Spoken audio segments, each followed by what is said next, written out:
not going to focus on the weather. Everybody's heard about it enough. This show is a break from all of the news out there. We're talking repotting. So yesterday we talked about transplanting, and repotting essentially is inside transplanting. So when you think of repotting, all it means is you have a plant that needs to be moved for one reason or another. We'll get to that in a second. From one pot to another. So all it is, literally, I'll just write this down. Well, that's an M. I'm very tired. I didn't have power for a long time last night, and it totally threw off my groove. And then I had to shoot with CTV this morning. I'm not with it. Moving from one pot to different. And the reason I didn't write bigger there to a different pot. And the reason I didn't write to a bigger pot is we don't always do that. Maybe we have a plant that's reached its full maturity. It's not going to get any bigger, and the root system is fine. And this is now more why do we repot? Okay? So when we think about it, there's a number of reasons why. Now, the most obvious one is our plant becomes root bound. Our plant gets a new marker. I like the fact that we still have basically, say I did purple and then I just did a different color purple. Yeah, we can't even read root though. Can you redo that? Oh, yeah. Sorry. Yeah, I did. It looks like doot. I am doot. There you go. So as our plants grow, they start off in a 4-inch container like this, for the most part. And as they grow, like any plant, the root system also grows. Well, a lot of our house plants, they like their roots to be confined. They've got no problem with it. But eventually they do indeed become root bound. And what ends up happening is the roots can no longer grow, and they start curling around themselves, and they're becoming more ineffective at pulling up water and nutrition. And as you get there, you ever notice that when you're watering your plants, your source has got like some soil in it, some dust? Because the roots are literally pushing the soil out. They're like, make room for me. So we need to move it because it's root bound. Another reason can really be as simple as aesthetic. And we talked about this before. Maybe we want to put it in a different pot. I always use plastic pots. Some people use cover pots. Maybe you got a nice new pot, or the pot you've got, it's looking old, it's past its best, it's chipped, whatever the reason, doesn't matter, it's aesthetic, that's purely personal. So people will move it because of aesthetic. Another reason that we can repot is fresh soil. And I've done this before. I've had a house plant being in the same pot for years, and it starts to just look tired. It doesn't need to be in a bigger pot. The roots are fine. Everything about it, it's great. It doesn't go to a bigger pot. It goes to the same size pot, but the plant isn't looking great.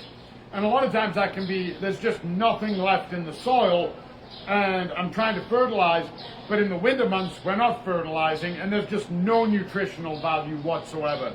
So the plant is suffering. It's not sick. It's not dead. We don't need to repot if there's a disease or a bug or something like that. We treat that. But when the soil is totally depleted and the plant is looking deficient, it has, the physiological deficiencies, then I may go, okay, well, it's time, and I just lift it out of the pot, and then I repot it with some fresh soil. I may knock some soil off the roots, get the roots stretched out, and repot it. So those are really the primary reasons why we're going to repot. And tomorrow we're going to repot something. We're going to do a hands-on demonstration. And the important thing to remember, like I touched on, so we're going to look at our ponytail pot. Okay? Fun, cute little plant. But if I look, it has roots coming out the bottom. Now that, in and of itself, isn't necessarily a bad thing. Like I said, we want that. It wants to be confined. The problem is, you have too many roots coming out the bottom, they can actually block the drain hole.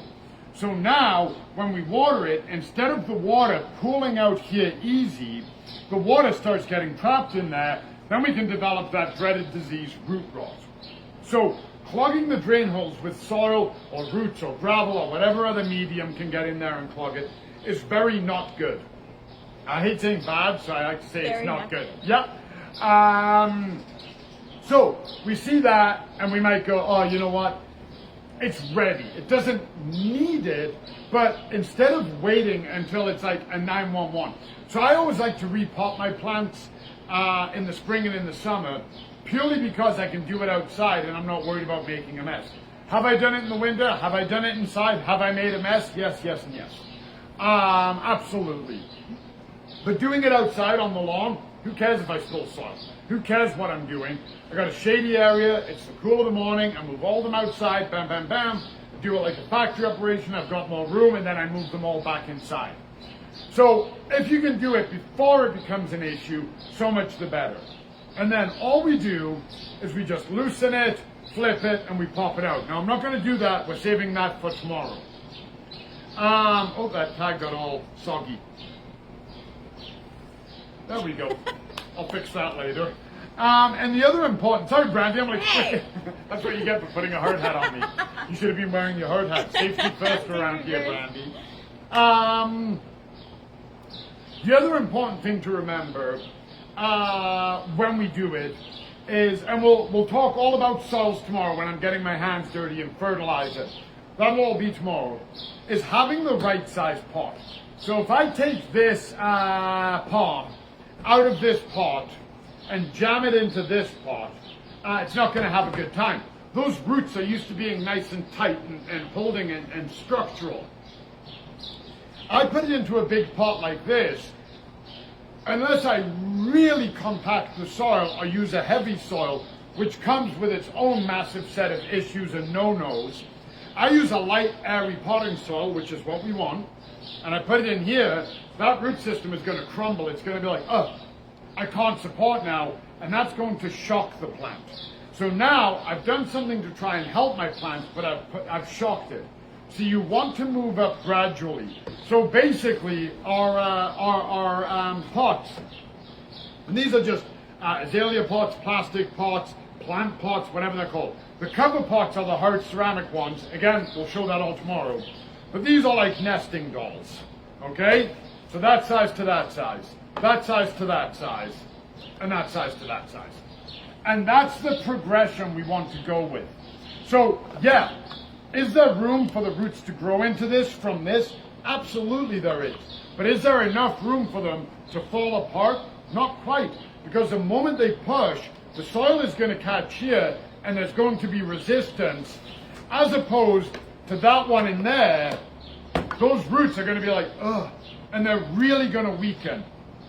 And I've tried it on some of my plants, and I did it, the plant I experiment with the most is the incredible and humble spider plant.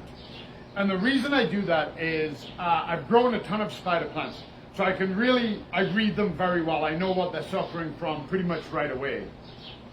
So I can understand what I'm looking at, and they're very easy to propagate. So I can always have new ones coming. So they're great to test fertilizers on, and potting theories, and different soils, and whatnot. And I did it. I took a spider plant out of, I think, a 6-inch pot, one like this, and I put it into, oh boy, I think it was a 14-inch pot. It really suffered immediately. I'm talking, it looked fine when it first went in, but by the end of the day, I was like, oh, that's not looking good. 2 days later, instead of it standing up and kind of having that, gentle hang, it was almost lying flat. By the end of the week, I was like, okay, I've seen what I need to. I lifted it out, repotted it, put it back in something else. It took a while to bounce back. I shocked it that hard. It was close to being dead. I did bring it back, and then I think I torture tested it on something else. But even a plant that is as hardy and as tough as a spider plant, couldn't take that level of root shock because the roots just crumble. And then what can end up happening is not only, I'll use this part, do the roots fall apart this way, they fall apart down. So those roots are coming out of the bottom, which means it's firm all the way down. They're a root, it's a solid foundation. I put it in this, well now there's no support beneath it. So the weight of the roots are now pulling down and they're falling out. Much like I like to sit on my couch. During the day I'm like, look at me, I'm very professional, and then I go on my couch and I'm like, so I'm like taking a plant like this and putting it in a pot like this. However, I don't go into shock. I'm like, this is awesome. The plant goes into shock. And now the weight of the roots are pulling on the plant. They're not able to uptake the way they used to, and it's lost all of the stability it needs. Where when I take it and put it into there, knowing that my soil level is going to be here, there's only an inch, so there's more firm soil beneath it. It's got its own structure. So that is why we repot. It's what repotting is, and it's a lesson in, looking, because I know people think, I get it, I 100% get it. You go, well, if I have to repot this, I'm going to have to repot it again. I may as well go from a 4-inch to an 8-inch, or from a 4-inch to a 10-inch. Save myself all of these middleman steps. It'll make my life easier. And yeah, I can see the logic behind that. Unfortunately, it doesn't. You're going to run the risk of hurting your plant. So that's it for repotting. But we've been asking what we want to give Dad for Father's Day.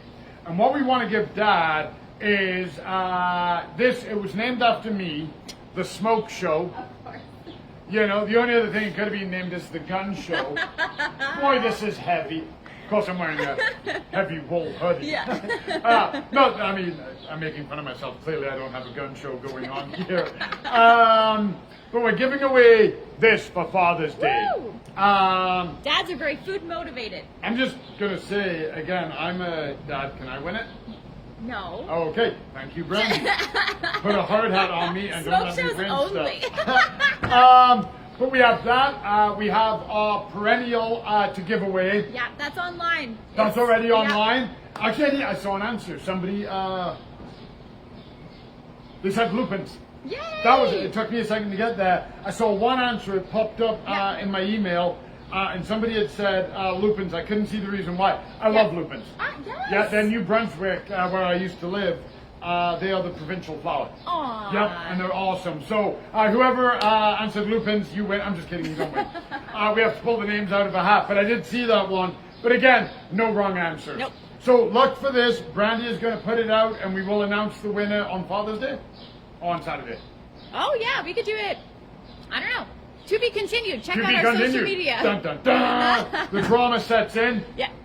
But yeah, lots of stuff. And then tomorrow, we're going to get our hands dirty, and I am going to transplant. Might be this guy, might be something totally different, might be a plant I've got in my office. Who knows? But we are going to get dirty tomorrow, and we are going to plant. So we'll see you all then. Stay dry, stay warm. It's not wonderful out there, but it's certainly better than yesterday. See you all tomorrow. Bye, everyone.